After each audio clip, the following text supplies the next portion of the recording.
What's up guys, this is I-Devastate and I'm just here to bring you a quick tutorial video on how to make a Call of Duty video to put up on YouTube using Adobe Premiere Pro. A lot of people might not need this, but I figured that some people might find it handy, and this is going to be as quick as I can show you guys how to do this. Okay, so first of all, I'm using Adobe Premiere Pro CS5.5. And I've got a folder here with all of my stuff in it. I'm using an intro, music for my outro, an outro. This outro is actually a picture, and my clip. You know, I'm only using one clip. You can use as many clips as you want or whatnot. You can see this is just a picture. I'm not going to make official videos in here, but this is an older one from a video that I made a little while ago. Alright, so you can organize your files any way you want. I choose to basically put everything in one folder here just because of the fact that I'm not usually making, you know, a lot of clips or like a movie or something like that. But I mean, I imagine if you were making something big, you'd probably organize stuff better than just having them flat in this folder. So let's start off by opening Adobe Premiere Pro CS5.5.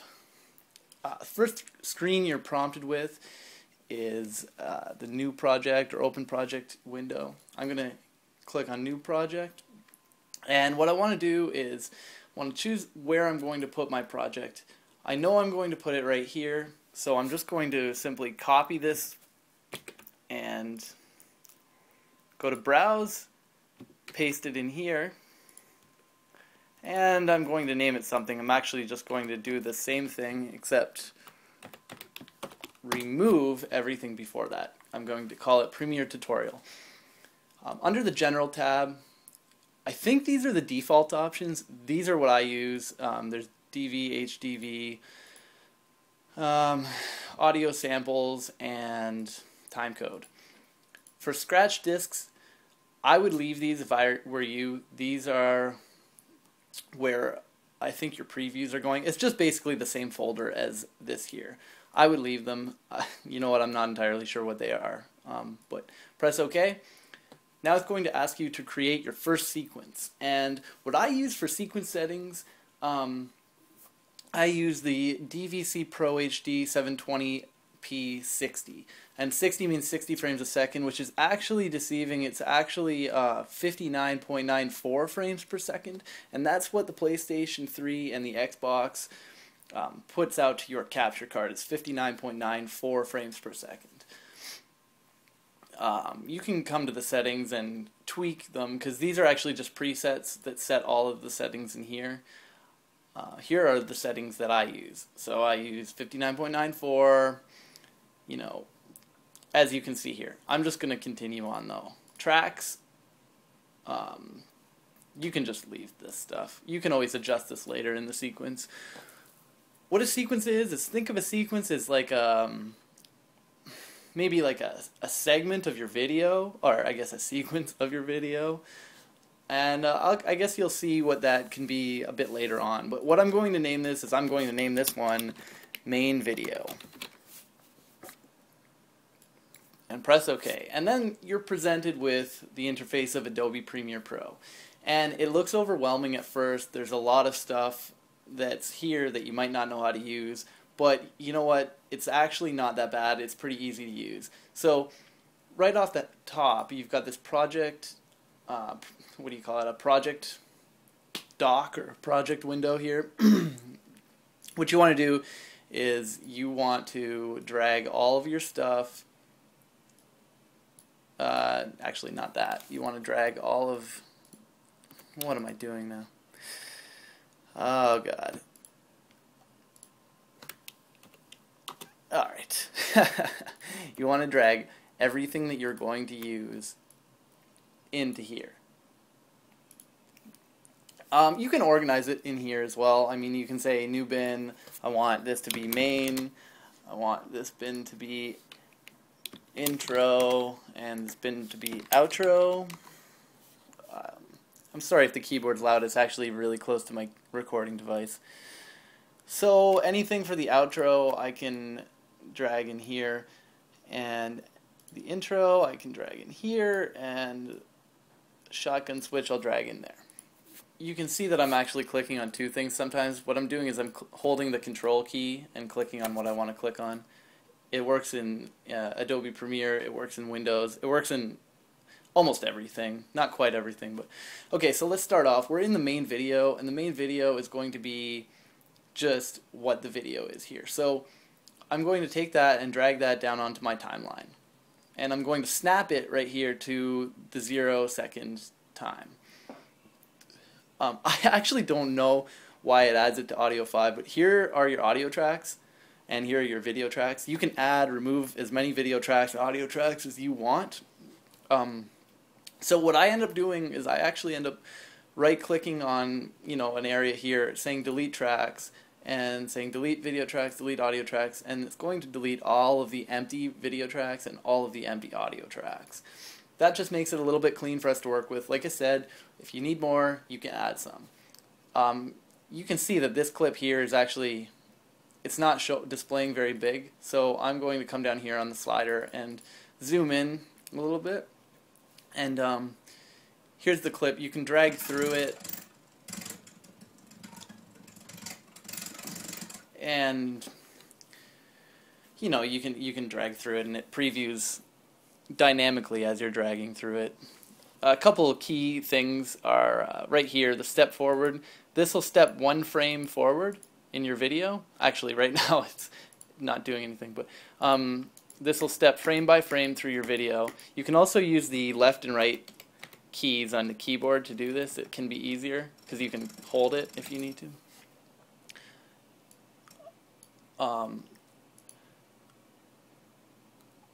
If you click the down arrow here, this will, and you can drag this down a little bit, this will show you more of the audio. So sometimes if you want to cut things, it can be easier to cut them if you know exactly where you are in the timeline. You can do that with the video too. There's no point to do it with the video, really. Okay, so right off the bat, one of the shortcut keys that I set up right when I started using Adobe Premiere Pro, and I'm going to have to figure out where this is again, but okay, sorry guys, I actually had to figure out where that was. But what it is it's a clip marker, and that's what I set right away when I started using this. I set the set function to 1 and the clear current to 2. And you can actually set those shortcuts under keyboard shortcuts. I mean, I'm not going to tell you how to do that, but I mean, it's pretty self-explanatory. You come down and you set your shortcuts. But what that'll allow you to do is, if I'm highlighted on this video and I press the 1 key, you can see right here it's made a little tab. And that'll allow me to snap to it, know exactly where that point is. I can press Control-Shift in the left key. If I'm highlighted on the sequence, I can press Control-Shift in the left key, and it gets me back to that. And then the 2 button clears that. So a lot of the time, that's good for syncing up audio with video, if you need to snap 2 together. Because what you can actually do, and I'll show you this later, is you can separate the video from the audio, and you can drag them around. Because right now, if you drag this around, they're going to move. They're going to move together. They're the same clip, but what you can do is you can unlink them.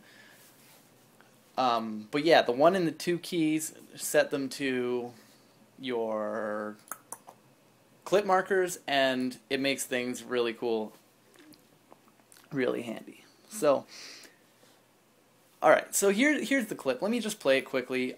It's not a great clip. It's okay.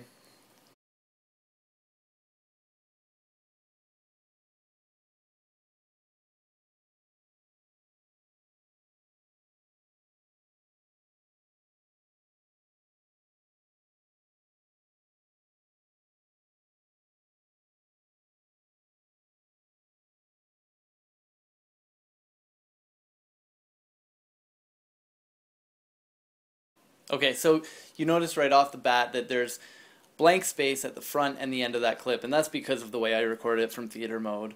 At the time when I was recording this, I didn't actually have a capture card, so when I went out and got a capture card, By the way, I own a Blackmagic Intensity Pro in my computer. Then I ended up recording my clips from theater mode back from Modern Warfare 3. Anyway, what I want to do is I want to say start this clip where it starts moving. So I'm going to find the frame that it starts moving on, or I mean you could make this anywhere, but say right about there. And I'm going to press, well, click this first of all, and then press 1 and make a marker there. And if you go to the end of the clip here and you're on the mouse tool, the selection tool, sorry. If you go to the end of the clip and you see it turn to this little red icon, you can take that and you can drag it around, and that's basically cutting the clip to where you want it. And it actually snaps to, well, it snaps to the red line, or it can snap to the clip marker, it can snap to the red line, but the snap is on. Actually, I think this right here enables and disables the snap, and you basically always want it enabled. So right now you've got the clip and it starts right there. Now I'm going to drag this whole thing over because I don't want blank space at the beginning of my sequence. Next thing we're going to do is right where it ends here, let's just say there, I'm going to do the same thing. So press 1, drag this over, and now I've got my clip cut to where I want it. Okay, so we've taken care of trim. So the next thing I want to do is, maybe it comes up to this shotgun kill where I switch to my shotgun real quick, and just for example, let's say I want to go into slow motion right here. So what I need to do, oh, and you know what, I forgot to mention, this clip is actually not destroyed from past here or from before here. It's always the full clip, you can always work with it. So yeah, say I want to slow it down right here. What I can do is I can come here to the razor tool, and I'll highlight it right over here and cut it. And that makes this segment different than this segment. But again, like I just said, this is the full thing. Probably shouldn't have just done that. I'm going to go Control Z and Control Z again to undo, because I didn't make a clip marker there, so I wouldn't have known where to drag it back to. So I'll snap these two together, and let's see. I want the slow motion to end right, whatever. I mean, it's not important. Let's just say right there for the hell of it. So again, I'm going to come to the razor tool and I'm going to snip it. And then always come back to the selection tool.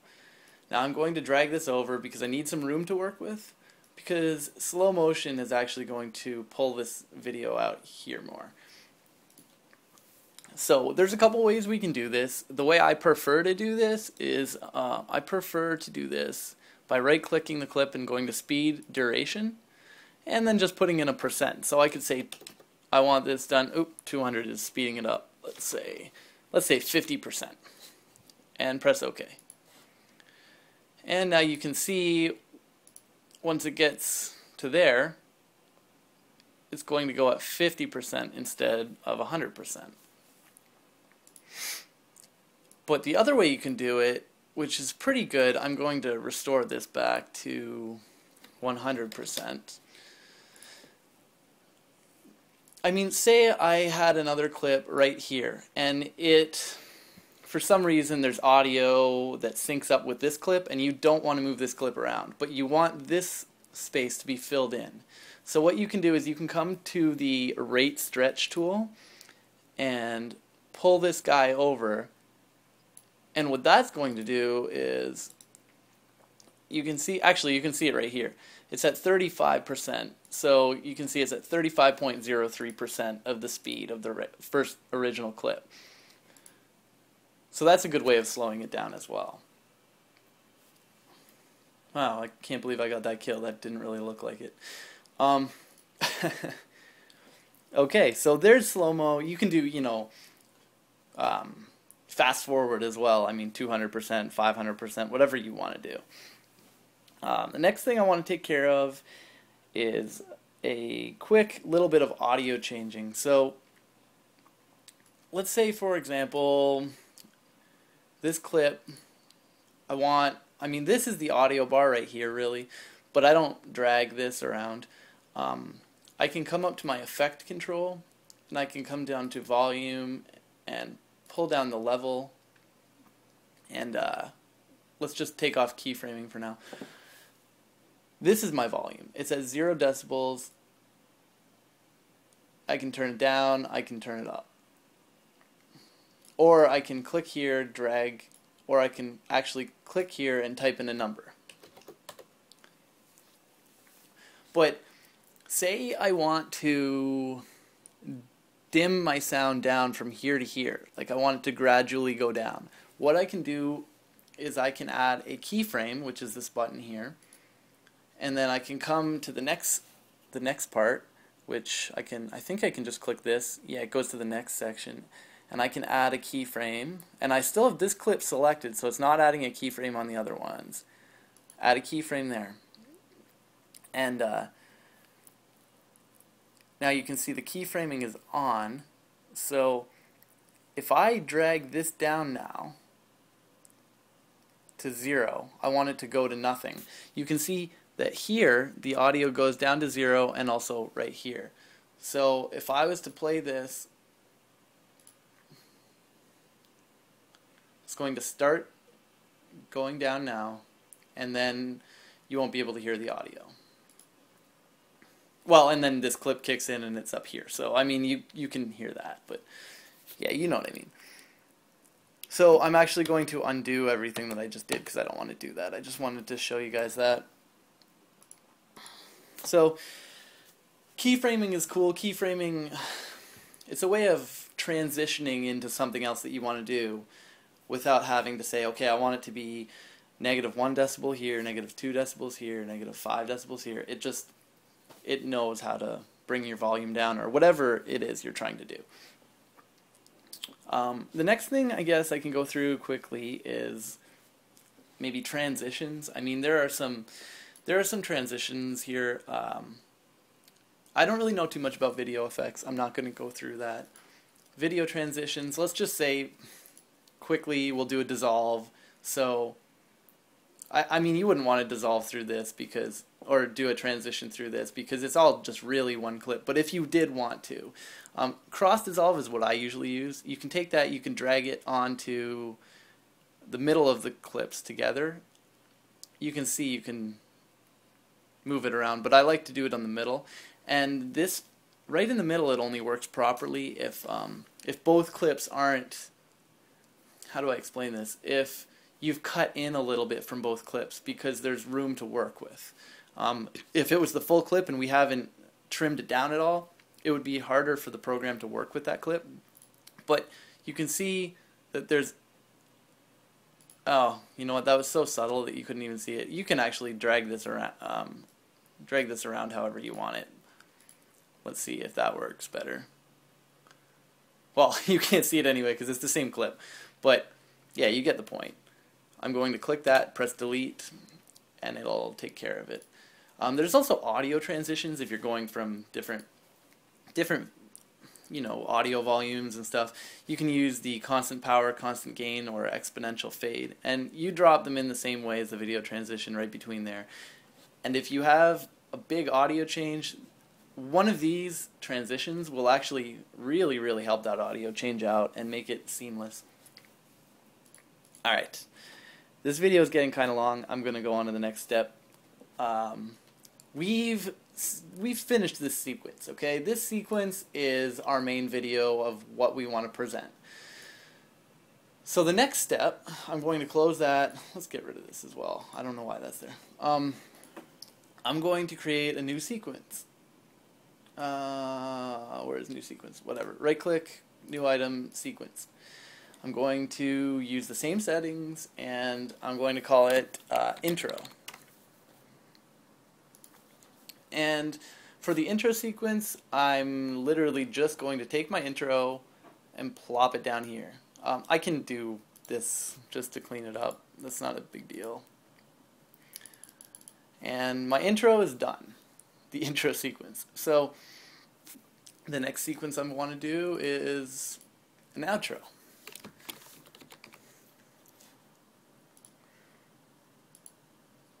Okay, so this is interesting actually. I like my outro. I did it using Adobe Photoshop. It took me a little while, but I got it done. You can drag the picture file down onto the video track. And then I've got an audio file here as well. This is, if I double click on this I can hear it. But this is what I want to play during my outro. So I can drag this down onto the outro as well. And again, it's adding it at the bottom, which I don't know why, but let's do this. Clean it up a little bit.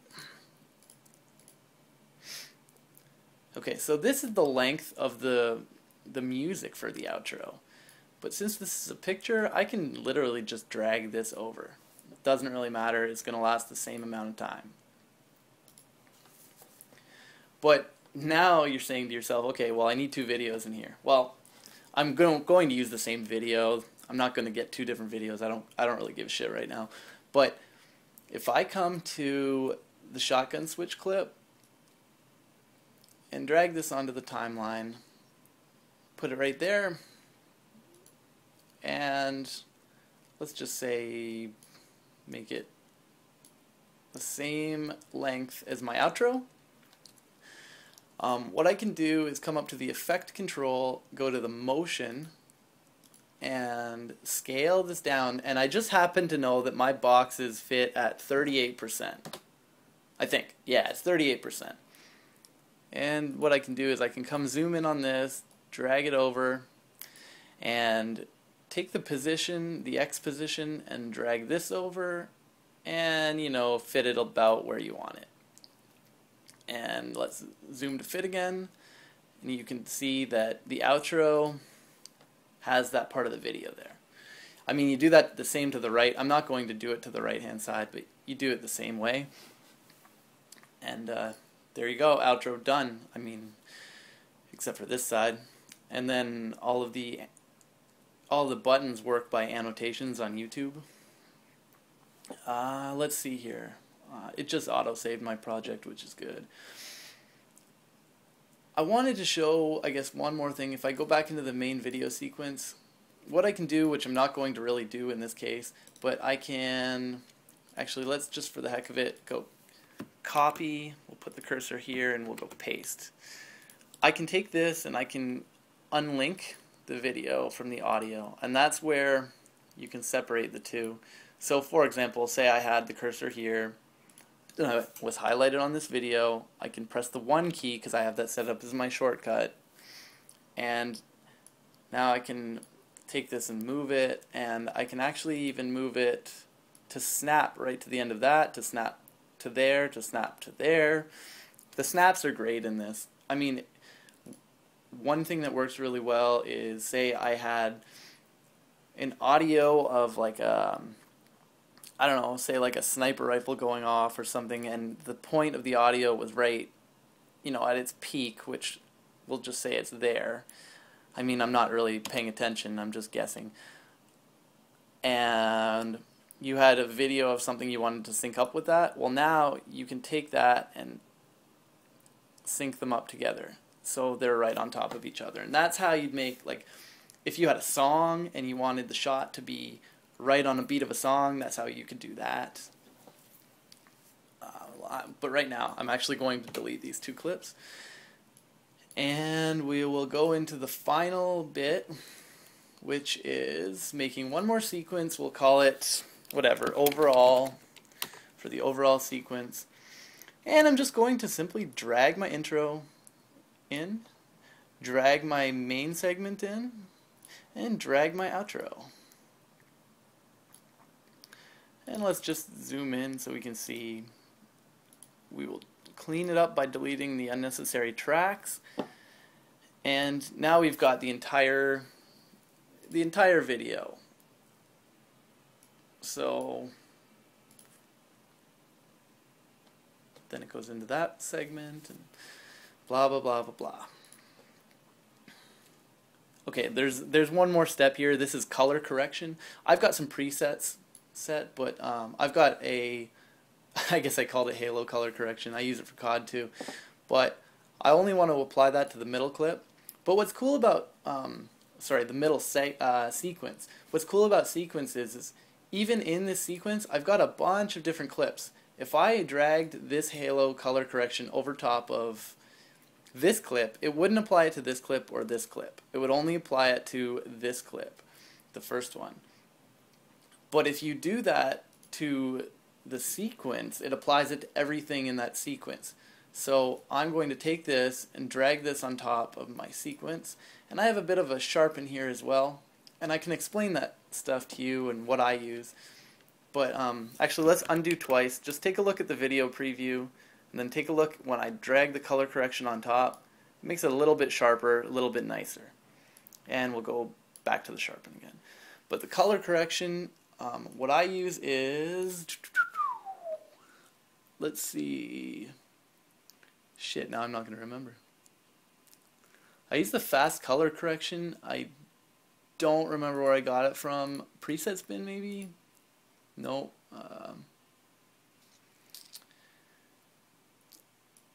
Oh, it's probably in video effects. Color correction. Fast color correction. Okay, so I use the fast color correction. It adds it to the effect controls. And the only settings that I really change, I think, are the saturation. I bump it up to 145.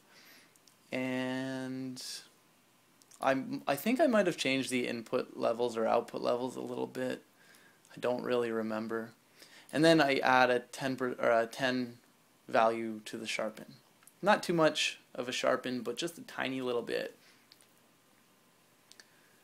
Yeah, that's it. I don't remember what else I adjusted. I know the saturation was the main thing that I adjusted.